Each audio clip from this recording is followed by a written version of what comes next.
Good evening, baseball fans. It is Tuesday. It is Tuesday, right? Nope, it's Wednesday. Wednesday, December 6th. And this is episode 2 of season 3 of Bourbon and Baseball Astros edition. I am Suzy. That is my co-host, Tom. Tom is my co-host for all of the Astros stuff. People, I don't know if I've made that clear. Tom is not a guest host. No. He's like permanent host, co-host, permanent co-host of the Bourbon and Baseball Astros edition. You know him. You kind of like him. And and away we go. So we have hot stove news. The hot stove is stoving. Tom, hot stove is stoving. Tonight, I think today was the last day of winter meetings. And there has been lots of hot stove news for other teams. But the biggest news for our team, number one in our hearts, is a backup catcher. Backup catcher. If you tuned into last episode, you know who I wanted for backup catcher. I wanted Tom Murphy. They did not bring me Tom Murphy. They brought us VictorCaratini. I will accept VictorCaratini as a suitable replacement. As if anybody gives a flying flip. I didn't give you guys the warning. I didn't. I'm sorry. I did not give you the warning that this is a rated R podcast. Lots of 4-letter words will be flying. The adult content, not in that manner, not the OnlyFans. Okay, you can go find Tom's OnlyFans like somewhere else. It's not here though. Okay. Tom's like, wait, I have an OnlyFans? I don't know. Okay. You may, Where's the check going? I'm not getting paid, so I need to know what's up. I don't know. You should probably look into that. See whose direct deposit is going somewhere else. I've got pretty feet, but I didn't think I was going to get paid for that. Hey, you may need to look into that, Tom. You may need to look into it, just not on this channel. Okay, like that adult content will go elsewhere. The adult content over here will be in the form of 4-letter words and probably most possibly inappropriate adult humor. That's as far as that's going to go. So with that said, if there are tiny ears listening, you may want to put a earmuff, and just one single earmuff, a set of earmuffs on them, or listen to this with ear pods. I don't know. Just don't come for me when they hear F words and they're all Suzy. My 5-year-old now knows the word fuck because we listened to our podcast. That's on you. That's not on me. I gave you the warning. Okay. So with that said, VictorCaratini, we're going to jump straight in. They signed VictorCaratini to a 2-year, $12 million contract. So if I do my math correctly, this is not a math pod and I'm not that Asian. I think that ends up being $6 million AAV. Am I mathing correctly? That is correct. Watch, I look it up and it's like 8 this year and 4 the second year. No. And with a $2 million signing bonus. So VictorCaratini, if you guys don't know, was the backup catcher for the Milwaukee Brewers to William Contreras, not the lesser known Contreras brother, William Contreras. And he's 30 years old, backup catcher, and the role suits him. He knows his place. He's not going to vie for time.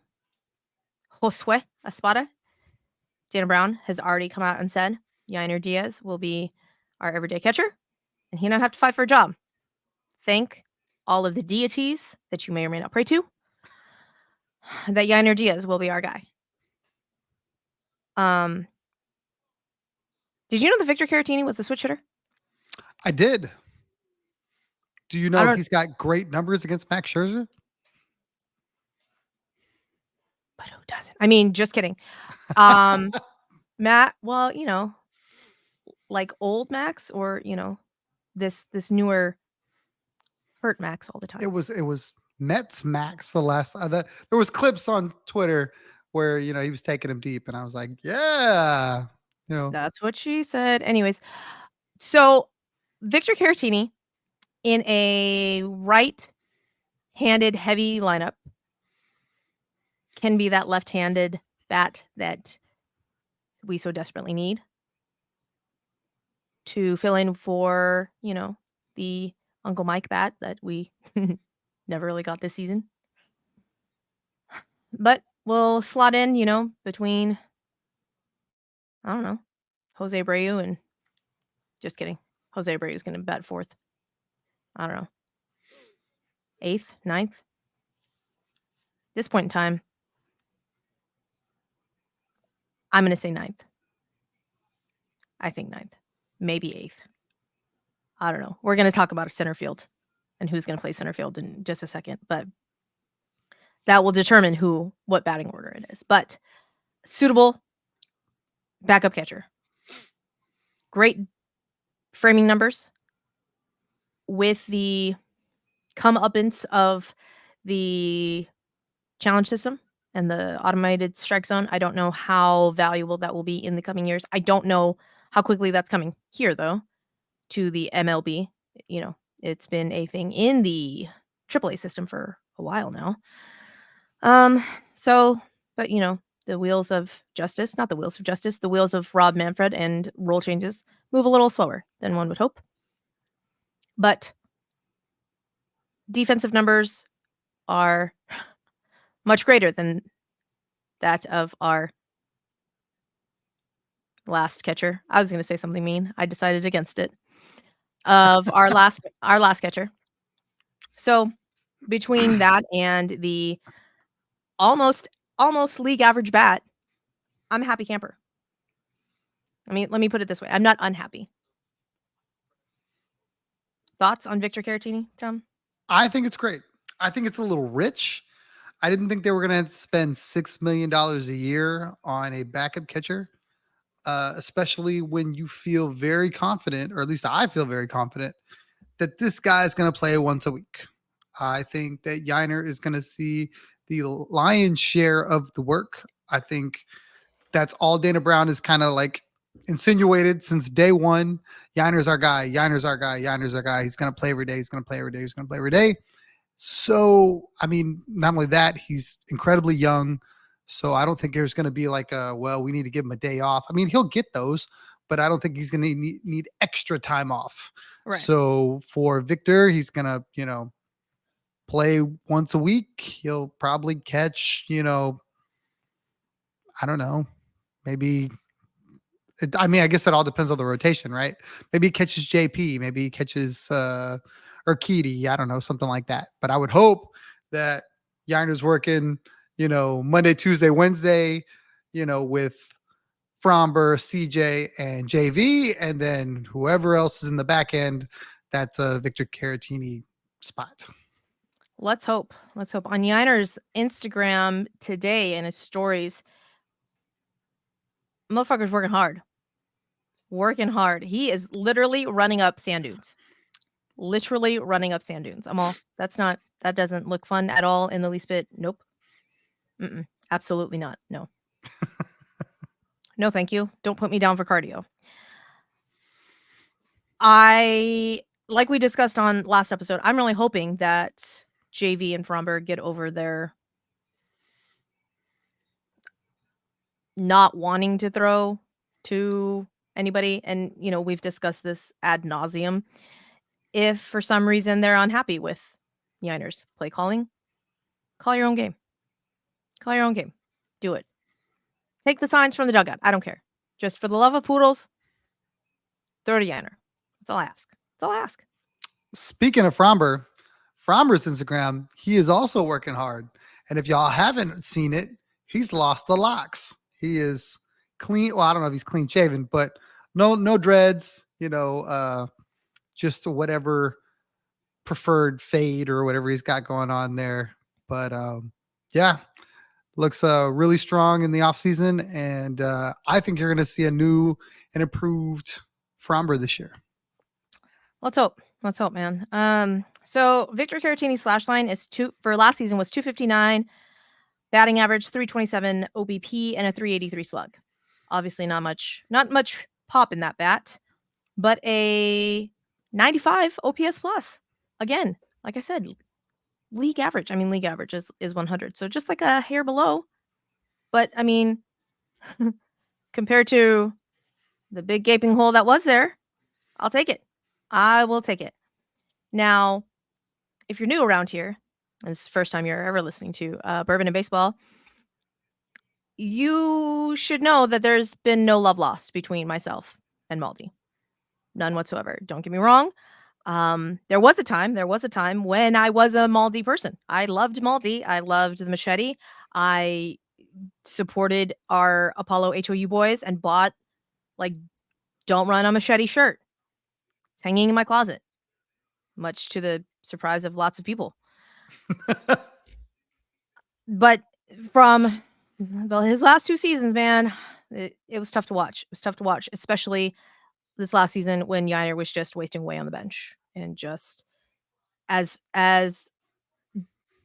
much difficulty as the Astros had scoring a single run at Minute Maid Park, winning a motherfucking home game, and benching the guy that had the highest OPS plus in Minute Maid Park. It was a whole thing, guys. It's a whole thing. So I'm gonna tip my hat, my non-existent hat, to Maldy. Happy trails to you, sir, because the Padres and the Marlins and the White Sox, one other team. Cardinals. Nope. Red Sox, Padres, Marlins, White Sox, all in on Maldy apparently. Please take him. Hooray! Because there was, maybe a little whisper here and there that Maldy maybe come back as a backup catcher. No, thank you. No, thank you. No, thank you. He wasn't going to be a backup catcher to Wilson Contreras 2 seasons ago. Obviously not a backup catcher last season when all of the common sense in the world said, sit your ass down and let the rookie play. I don't know what his future holds, but it will not be on this team. So, huzzah, Maldy. Suzy was incredibly graceful with her Maldy takes. I will not be that way. I don't fucking understand it. Look, if you're putting an Astros jersey on, I'm riding with you. That goes without saying. That's our team, Stros, till we die. But for all these people that want to take a moment to have this like farewell and the send off and all this jazz, y'all got to calm the fuck down. Like, I'm sorry. This is dumb. This is yes, lovable character on the team. Sure. So was Hank Conger. Hank Conger did not get this kind of love. And I'm just over here going, what are we doing? This dude was racist. It's because people are racist. I'm not going to go Asians. there. No, I'm just kidding. I'm totally just kidding. I'll say some shit. I'm not saying that. But look, this was an absolute black hole at the back of this lineup. And yes, did he have defensive gems? Absolutely. Did he, was he a mascot with his hair, this and that? Sure. But to say, oh my God, look at this run and look at these numbers. Guess what? Everybody in the clubhouse had the same numbers. We're not talking about his offensive stats. We're not talking about his defensive stats. We're not talking about the pitchers' ERAs. We're not talking about none of that shit. We're talking about, he was a 6 years, 3 times. Guess what? Javier Bracamonte's got the same numbers. And nobody's over here. Now, I love Bracamonte. Don't get me wrong. But nobody's over here going, man, he just was such a. And yes, I've seen Instagrams from his teammates, and they're very, great words, leader, this and that. I understand it. I'm not saying Maldy was a bad guy, but the level that people are taking this, I don't think Springer got that much love on his way out the door. I really don't. And he did more for this club than in the 3 years or whatever than Maldy ever thought about. I don't think Carlos got this much love. And Carlos did more for this team than any of those guys. Hell, if Garrett Cole wasn't an asshole, Garrett Cole did more for this team than Maldy did in 6 years. Did he outlast them? Yes. Did he outperform them? Fuck no. And we're over here, the paper's doing things and people are doing all this stuff. And this is probably the most animated you'll see me because I'm over here watching it on Twitter going, what are we doing? What are we doing? It's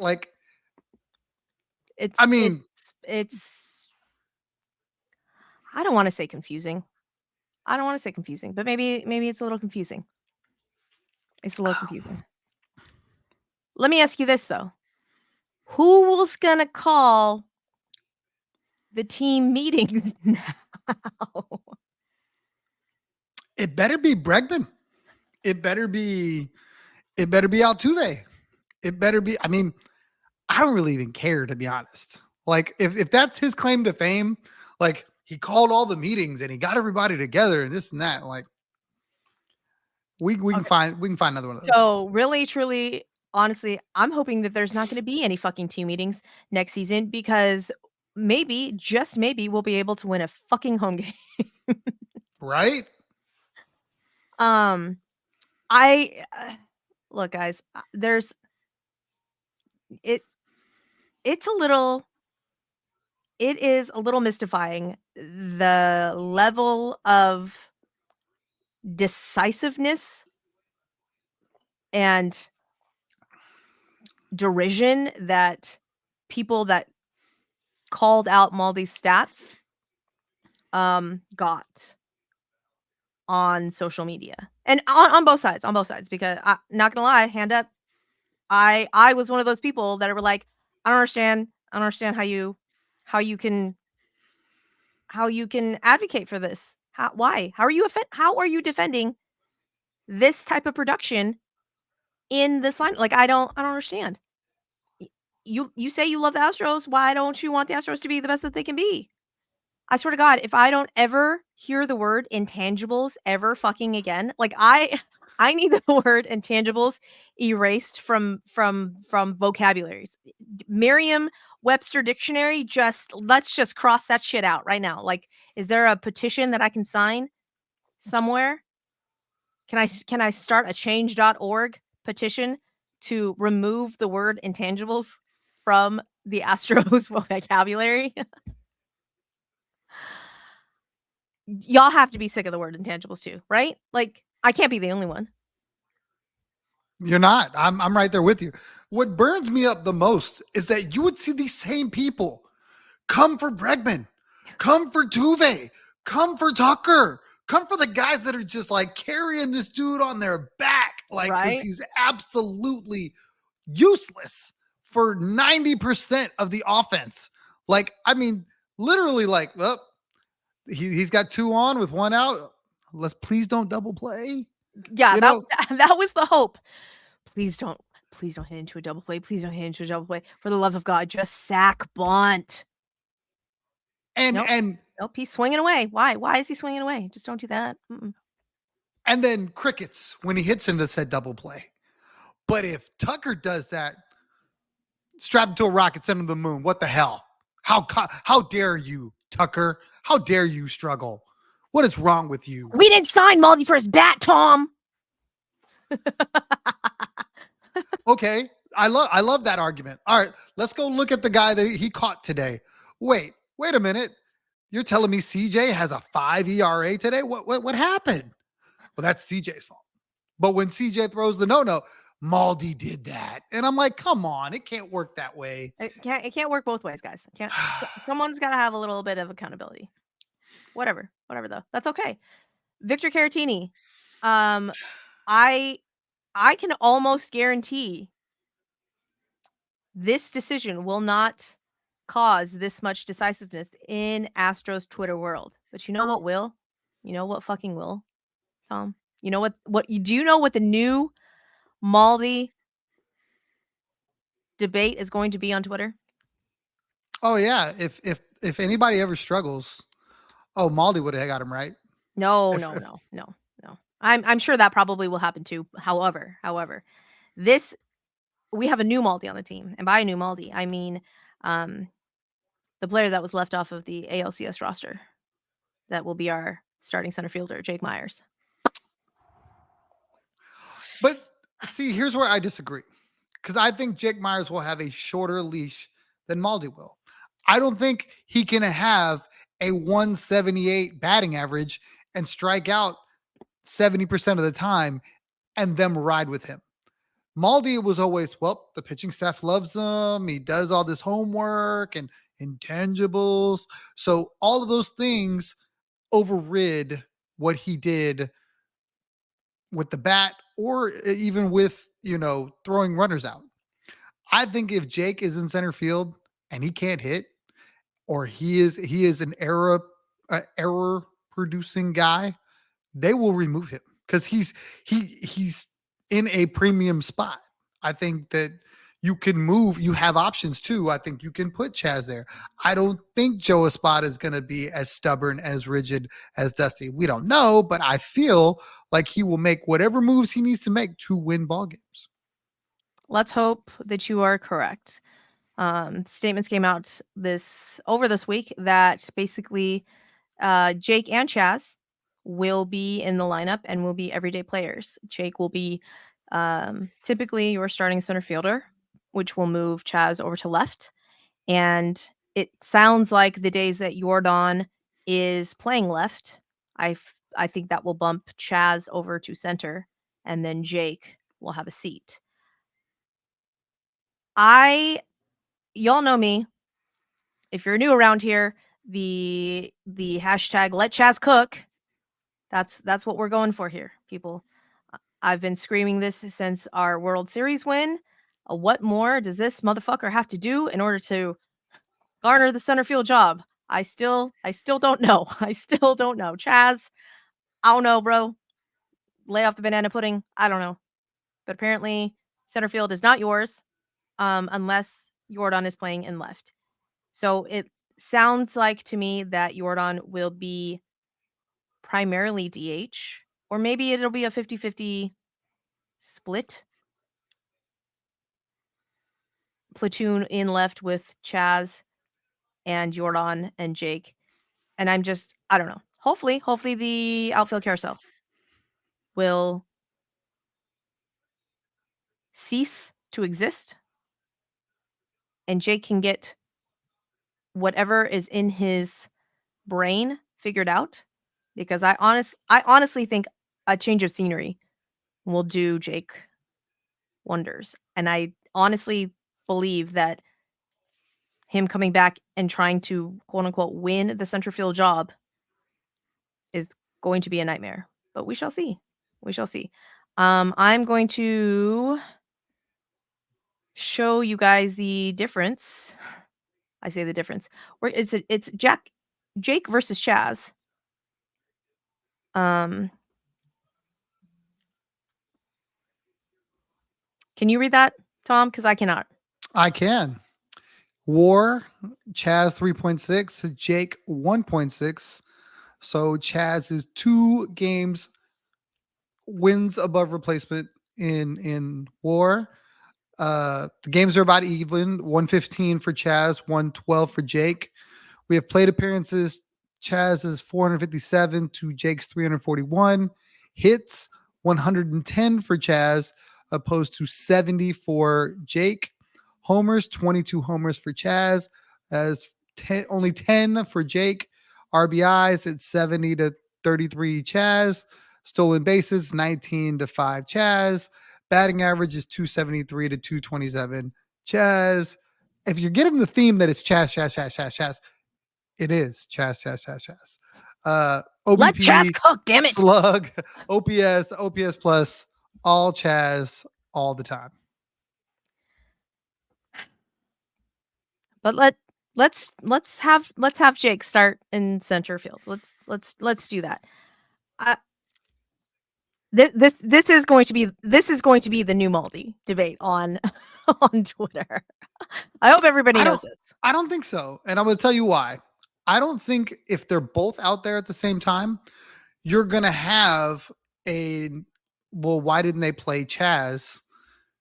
Now, I guess the question would be if Chaz plays center and he makes a play that Jake does not make, a diving play, something like that, then you may see those comparisons. If they're both in the lineup, it's kind of like, well, that the people that were like, well, Yiner's getting at bats. When he DH'd, the loud play him, let him catch wasn't there because at least he was in the lineup. Yeah. I don't know. I'm hoping that his noodle arm His noodle arm did look like it was going away. And I think maybe with playing time, things will progress for Jake. Fingers crossed. Because Jake was in 2021 one of my favorite players before he got hurt. I wonder if this is an attempt to build his stock to then move him. Maybe. Because right now he probably can't. I mean, even though the rumors were they were getting calls on him, I'm sure it was for cash considerations, player to be named later, minor leaguer, yada, yada, yada. It wasn't for major league ready talent in return. Maybe. But now, I mean, his defense, I think on B-War, F-War, I think it was F-War. I want to say that Jake was 5th, 6th defensive best center fielder. I mean, defense was never the problem. It's always been the bat. And then his noodle arm. But I feel like maybe the noodle arm is mixed in with the hesitation of, oh my God, I'm going to make a mistake. Let me not make a mistake, because if I make a mistake, I'm not going to be able to play. And then if I don't play, I won't be able to, hit so maybe with that reservation gone from him, maybe all of that will go and he'll just be able to play easy and free. I don't know. I also felt like watching him last year, his defensive numbers were because he was so passive in playing defense. Rarely would you see him lay out to make plays. I mean, he did, but there was so many times where he was like, oh, I'm not going to try to get there. I'm just going to slow up. I'm going to let this come in. I'm going to take the shortcut off. I'm not going to try to, force it. I'm not going to, make the play at the plate or anything like that. Where Chaz, he was full layout every time. I'm going in all the way. It didn't matter. And I think that probably hurt his numbers, but I think his center field numbers are still really, really good. So I don't understand the knock on his defense in center field. I don't know where that comes from. The knock on Chaz's defense in Correct. center field? Okay, Correct. yeah. So, again, I have got to find which podcast I listened to many, many moons ago that talked about how they figured out defensive war. And it was as simple of a step as moving back or forward a couple of feet. And the fact that that is what is going to skew defensive numbers just blows my ever-loving mind. So at some point in time, listeners, if you know what I'm talking about, if you have listened to said podcast episode many, many moons ago, and you know what I'm talking about, please, for the love of poodles, DM me, put it in the YouTube comments, send it via carrier pigeon. I don't care. Let me know, please, because I have researched this, and apparently the Googling keywords that I have Googled, not the correct ones, So, yeah. What was I going to? Oh, another thing that was said via Chandler Rome article in The Athletic, was about the base running. I'm laughing because if y'all watched the majority of games, Astros games, you know that the base running this season was not great. Not great. So I'm going to just read this real quick. Most of a spot is concerned maybe on the bases, and Brown shares the sentiment. Both men acknowledge Houston must improve on its suspect base running Altuve, and its pitchers must be better at holding opposing base runners to control the running game. I love you, Altuve, but we all know. Houston made just 39 outs on the bases last season. Just 5 teams made fewer, but the team ranked last in taking extra bases on hits. The club stole just 107 bases, a number Espada would like to see increase, and had just a 77% success rate. Only 4 teams had a lower success rate. That's one of the reasons why we added our first base coach, Dave Clark, to our coaching staff, Espada said. With him and third base coach, Gary Pettis, I feel like putting those 2 baseball minds together, I think we could do a better job at taking advantage of base running and studying more opposing pitchers and be better running the bases in general. Now, I do feel like the fact that we will have younger catchers will help make our defense a little bit better. I don't know if you can make Jose Altuve better at base running at this stage in the game. But, Yeah. like Jeremy Pena, Chas McCormick, Jake Myers, let's see if we can't get those numbers up. Okay, for the love of poodles, Yordan Alvarez does not need to be stealing bases though. Okay, don't do that, Yordan. We don't want to see that. But like the young guys, hell, I'd even like to see Yiner try and take a base. But hustle is not Yiner's problem. We've seen Yiner stretch singles into doubles, like hustle doubles, and you're like, oh, there it is, and you know that the alternative was not making that. So I don't know Victor Caratini's speed. I'm gonna guess just a wee faster. Probably not as fast as Yiner, but just a wee bit faster than our alternative that we had. So that was our big pickup, Victor Caratini. That does, however, from the looks of it, put us over the CBT, Tom. It does. So I mean, let's fucking go. Spend it all. It's all Monopoly money. Right? We're already over, but I want to say though it doesn't. I think I read something that said it was not the beginning of the season; it's the end of the season. That's what counts, which kind of confuses me. But okay. Means if they wanted to make moves in the middle of, like at the deadline, that number factors into, how they get to that CBT number, because then they use that number to figure out draft positions. Gotcha. Okay. I think the Mets lost 10 slots because of the fact that they went over every threshold known to man. Yeah, but that's okay because they just bought a farm team or farm system, so that's that. You there's ways around that. There's ways around that. Money cures all. Yeah. Our other quote unquote player that we acquired is a right-handed pitcher from the Royals, Dylan Coleman. Now, pitchers are a mystery to me, an oddity, if you will.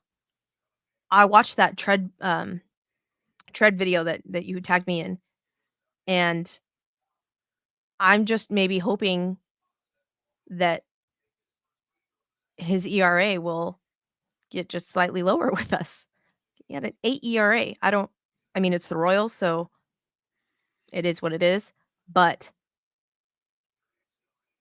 let's hope that, who are our not our hitting coaches, who are our pitching coaches? Miller, right? Something Miller. Josh Josh Miller? Miller. I was gonna say Snicker, but Snicker is our Hitting coach. hitting coach. Josh Miller, and there's one other guy in Troy? I can look. Boo. Names are hard apparently in my brain.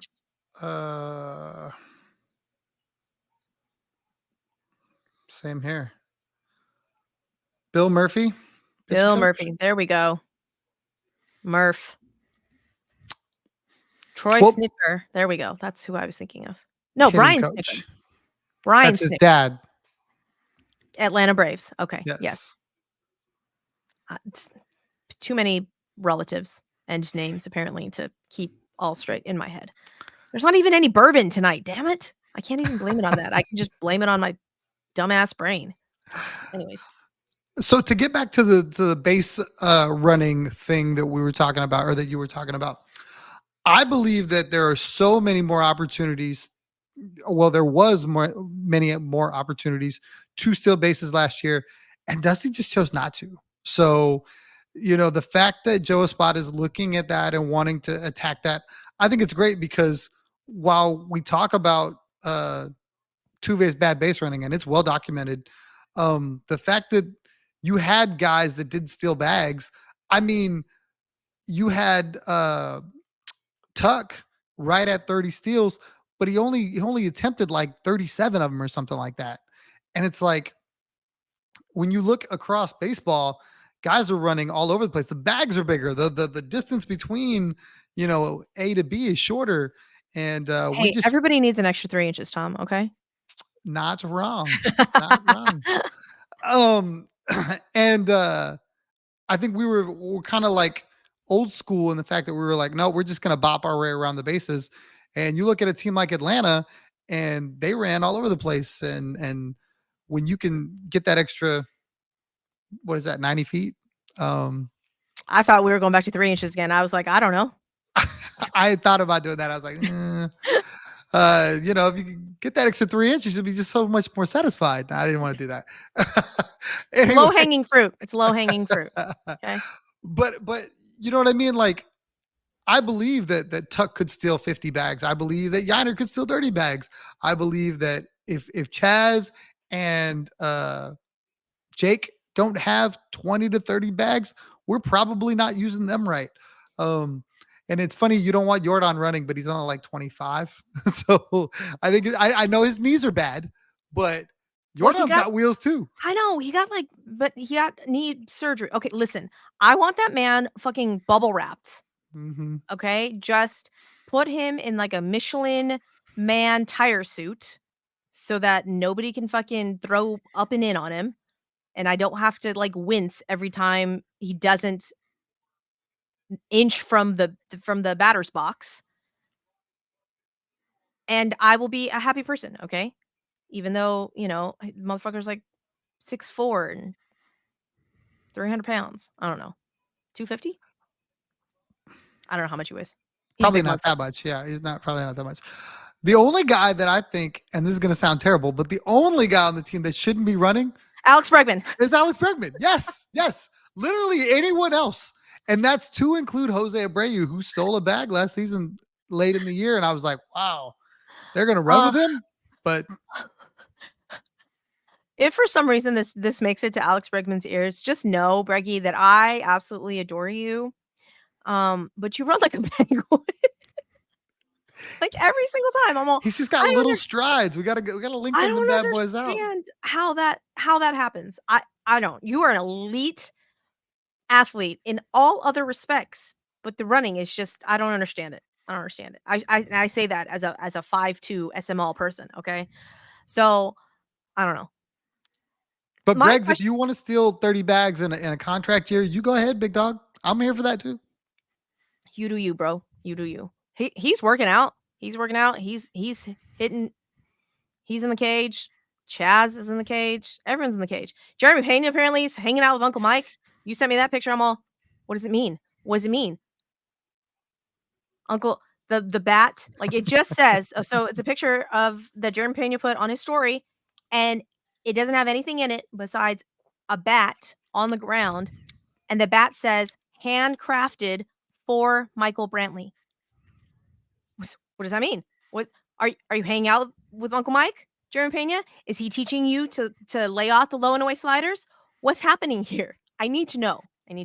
If Michael Brantley can put his plate discipline on Jeremy Pena, he's gonna do all the fucking things. Because he's got incredible power. I mean, you've seen all the pictures. Yeah. And he's incredibly athletic. And if he could learn plate discipline, it's over. It's absolutely over. He's going to bat 300. He's going to hit 40 homers. And yeah. You heard it here, folks. Heard it here first, folks. That's not what I wanted to say. Anyways, words are hard, guys. It's the end of the day. End of the day. I need to know, though, will he be able to hit home runs? That's what I want to know.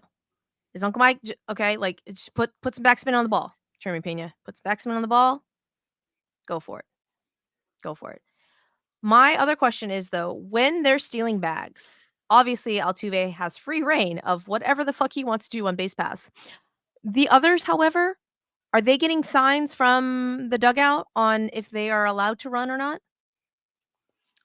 I don't know. That's a good These question. these are the questions that I want to know. I'm gonna DM Balky to ask Blum and be like, "Hey, I need to know these things. Can you help me figure this question out?" Or at least So what they did in the past. That'd probably be a good question. yeah.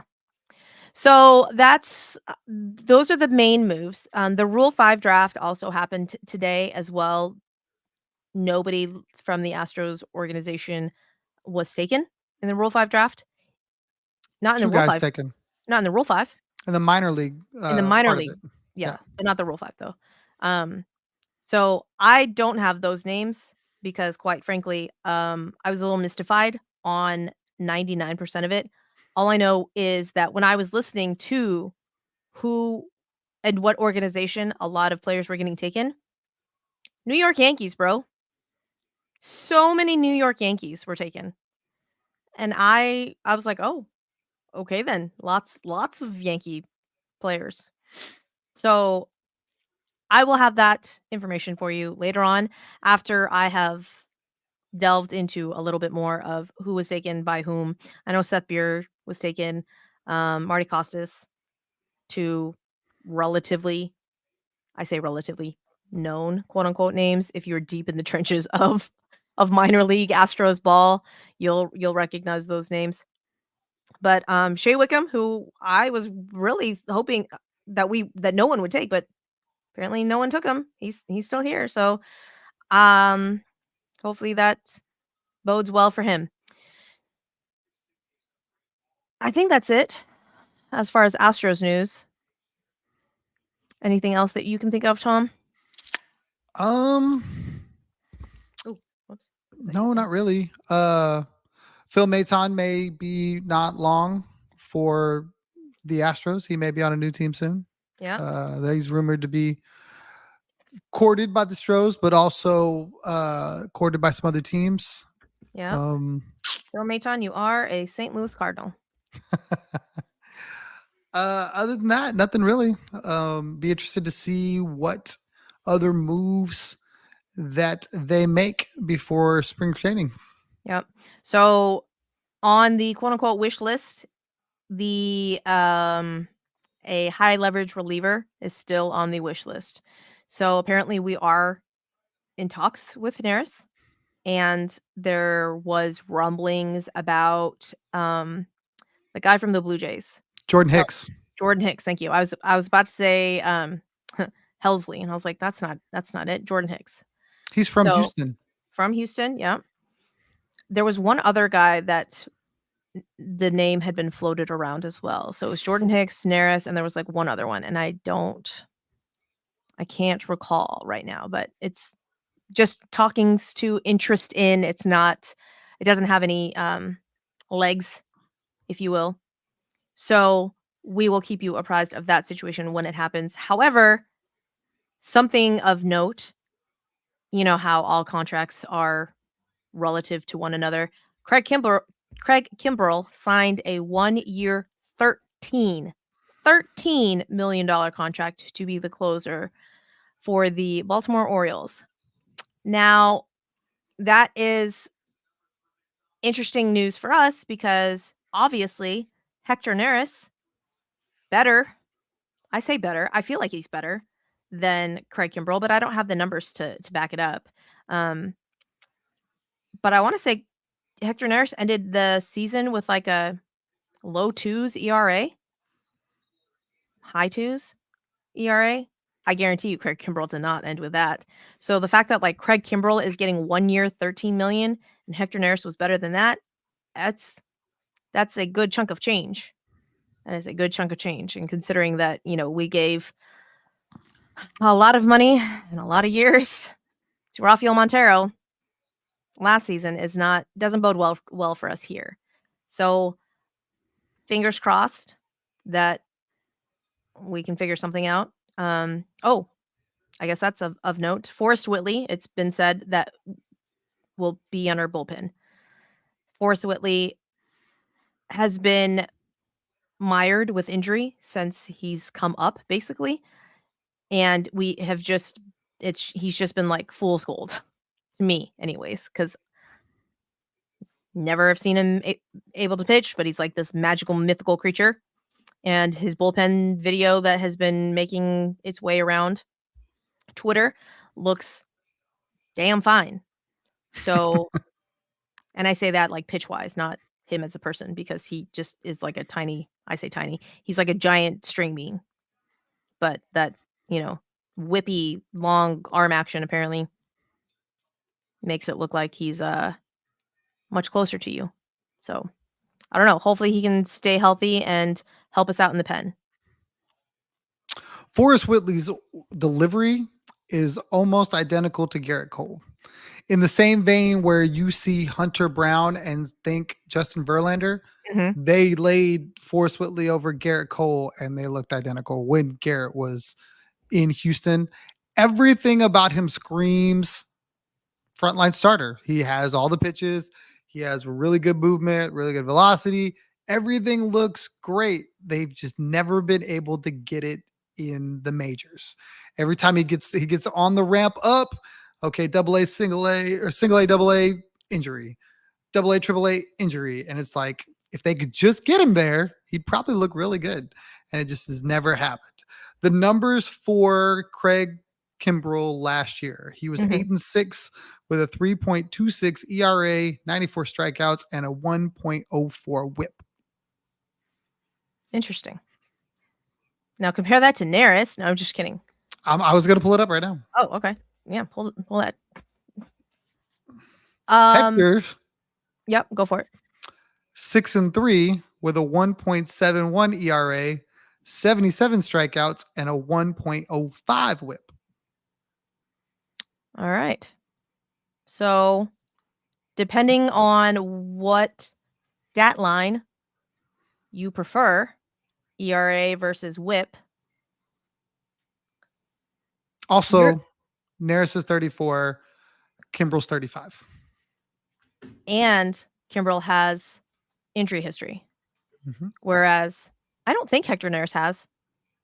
Or if it has, it's been very, very minuscule. It hasn't been anything like major. So all I'm saying is that when Felix Bautista came into a game for the Orioles,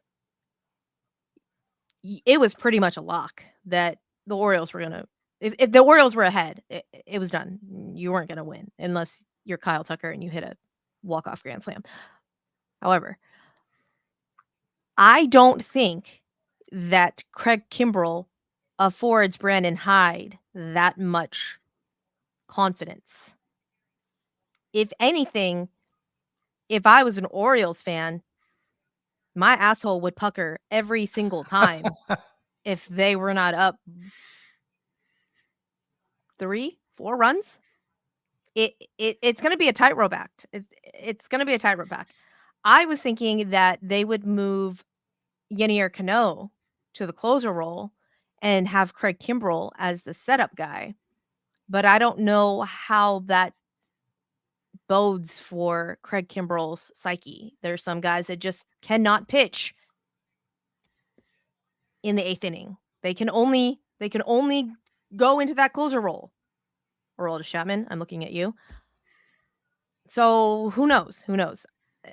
They may start off as Craig Kimbrell as the closer and Yenier Cano as the setup until Craig Kimbrell blows enough saves, and then maybe they'll switch it around. But Orioles fans, I feel for you, because watching Craig Kimbrell is kind of iffy. High leverage. It's like a tight wire act. And tight wire? High wire act. There we go. Tight wire. I don't even know what that is. So, going from one iffy reliever to possibly the most solid reliever ever, Hall of Fame ballots. We're going to end on this. The Hall of Fame ballots are out. And I have been keeping track of these votes. Tim Reynolds, I don't know who you are, where you are, but I'm going to find you and beat you with wet noodle. I don't know why you're not voting for Billy Wagner. Like, what's the matter with you? Okay. Most of the ballots that have come in does have Billy Wagner as a vote. So if you guys don't know, Billy Wagner was the Astros closer for many a year. Many a year. But his last year was in 2010, and he retired with the Atlanta Braves. That was his last season. From all of the articles that I read, now this is before Baseball Suzy, right? Like Billy Wagner was before Baseball Suzy. So all of the knowledge that I have gleaned have been from like YouTube videos and articles and watching old film and hearing the quote unquote old timers being my husband and Tom's not my husband, but like old timers, people around in that era, right? That watched baseball then. So just a little side note. Did you know that you probably did because obviously you are a co-host of the Astros edition of Bourbon and Baseball. So you would know this, but for the people out there that may not be in the trenches, Billy Wagner is not a natural lefty. Mm-hmm. Billy Wagner broke his right arm twice before the age of 7 and didn't want to be like left out of all the sports. So he just learned how to freaking throw with his left hand. Just all the things, footballs, rocks, baseballs. Apparently there is a super sciencey, fancy, schmancy word called neuroplasticity, which is the brain's ability to do things and learn new skills. Billy Wagner's like, I got this, bro. So he does a lot of his things right-handed, but pitches left. And it's amazing. It's amazing. A smaller-ish guy, 5'10", and Randy Johnson, this is the quote that Randy Johnson said, he's a foot shorter than me and throws harder than I do, and I don't understand it. Cracks me up because Randy Johnson's like 94 feet tall. Suzy, you would have loved him. Billy Wagner came into the game, and it was like, this is our guy. You know, it's done. Forget it. That's it. Lights out. Like kind of in the way we feel about Presley, but maybe a little bit more. And more so. Presley people don't come for me. I love him too, but I just felt like Billy Wagner was a different animal. Like nobody was hitting him. Like in my mind. I feel like it's like more of like a Presley body type. Now Presley is taller than 5'10", but like more of a Presley body type, but with like Brian Abreu stuff. Because he was hitting like 96 the year he retired. You know, so it's not, you know, Ryan Presley. We all love Ryan Presley, but Ryan Presley is not hitting 96 on a gun multiple times, right? Like the reason we love Ryan Presley is that dirty curveball. It's not a mean fastball. So I'm gonna throw some stats at you. I did homework, guys. This is how much I love you. I did homework for y'all. Okay. So if you set baseball reference to 900 innings and you sort K by nines, no one in the history of baseball has struck out more people. No one. No. Do you like that sentence that I read and then I had to write down? I had to read it 3 more times to make sure that I understood and what and wrote down the right things because I'm all there's some elite pitchers out here still. And you mean to tell me that Billy Wagner beats all of them? Absolutely. Ks per 9, 11.92. So he's striking out almost 12 guys per 9 innings. That is ridiculous. Ridiculous. The difference between him and Chris Sale, who's second, is 11.07. Chris Sale's at 11.07. That 0.85 gap between first and second is as large as Chris Sale and the 12th guy. Like Billy Wagner is him with a capital H. I think I did that right. Is that's what that's how the kids do it. No, that's what the kids say, right? Okay. Nope. In his 14-year career, he ended his career with a 2.31 ERA, 422 saves, which is 6th overall. And everyone's like, yeah, but he doesn't have the save numbers. Yes, you're right, because he was literally a reliever all his career. And everyone's like, well, how does that compare to stars? I don't know, but I feel like that needs to be rewarded. That needs to be rewarded, people. So in 2021, his Hall of Fame votes percentage was 46.4. 2022, that jumped to 51.1. And then in 2023, it jumped to 68.1%. If you don't know, like I didn't know, you need 75% of the votes in order to get into the Hall of Fame. So I feel like, fingers crossed, that this is Billy Wagner's year.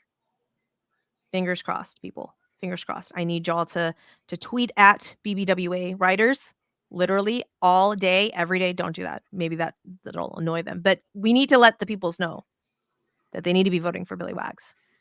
Unfortunately, and only because I've also done some homework on the Hall of Fame thing, it'll do you no good. The Hall of Fame is the biggest, at least in the baseball sense.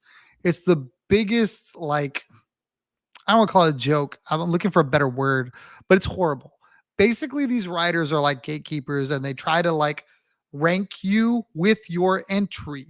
So they're if they're going to put Billy Wagner in the Hall of Fame, and it's an if because it's them, not Right. because he doesn't deserve it, but because they're the ultimate. Oh well, I know because I covered the game or whatever, Right.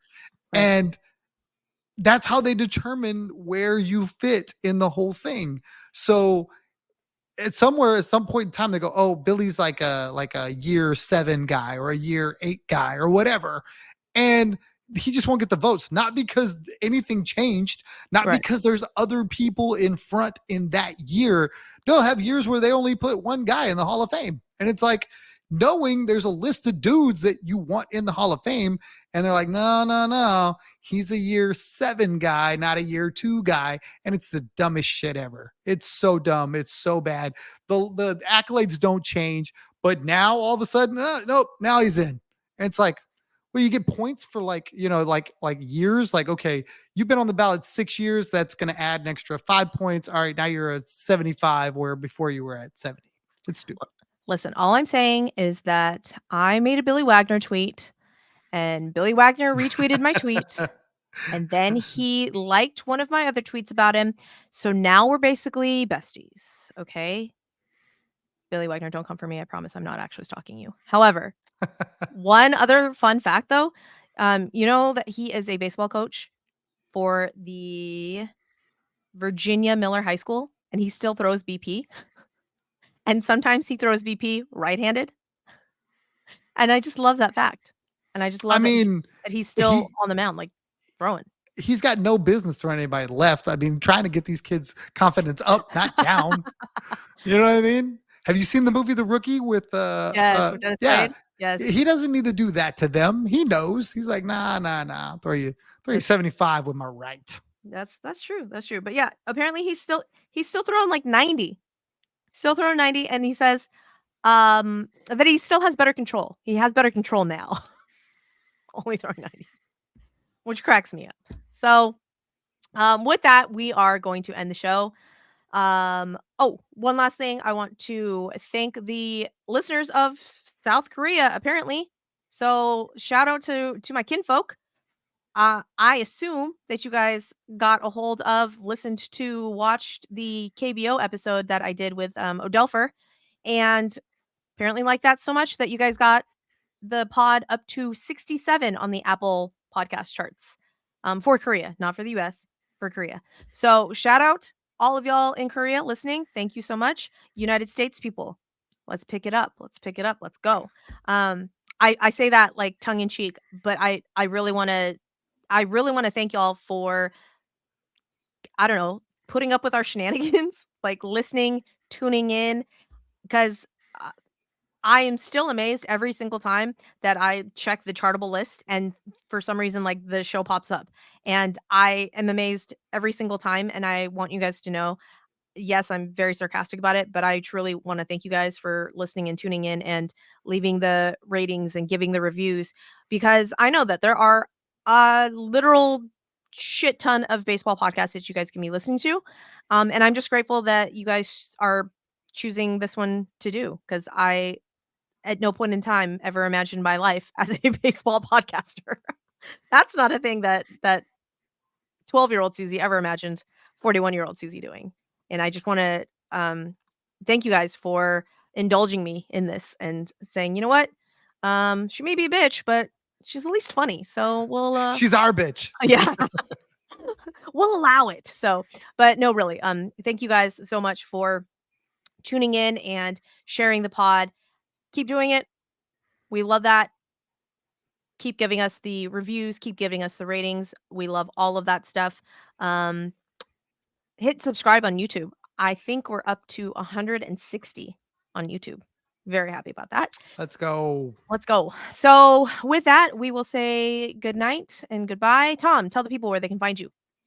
On Twitter, not X, because we don't believe it should ever be called X. On Twitter at Third Coast Tom. Come check us out.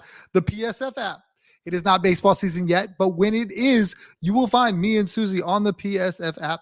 We would love to talk to you face to face if you want to, chat in the little chat box if you don't, and watch games with us and have a good time and vent all the frustrations. Tell us where they were wrong. We're definitely going to lay do the off same. the low and away sliders, Jeremy Pena. Exactly. That's basically what you'll hear probably all the time. With drinks, drinking games, all the things. It's a great time. It's the perfect place to come and hang out with other like-minded fans of whatever baseball team, or hopefully Astros, but whatever sports team, whether it's not that, the Rockets, the Texans. I think they're doing hockey now. You can get your fix however you want to get it. Come to the PSF app. You'll find both of us there. It's a great environment. Come check it out. Yep. If you guys are multiple sport people, like, normal people are, not me, you can Not find yet. Tom. You can find Tom over on in the Texans room with, is it James? It's James, right? James Roy. James Roy. You can find him in the Texans room, and they will indulge all of your stupid questions, like where's the ball? Why is that a penalty? I don't understand why that's a flag. How is that a flag? Is that a trick play? I don't know. Tell me these rules. They will indulge these questions because I have done it. So, with that, we will say goodbye and good night, and we appreciate y'all. And yay, baseball! Woo! I'm gonna hit end record now.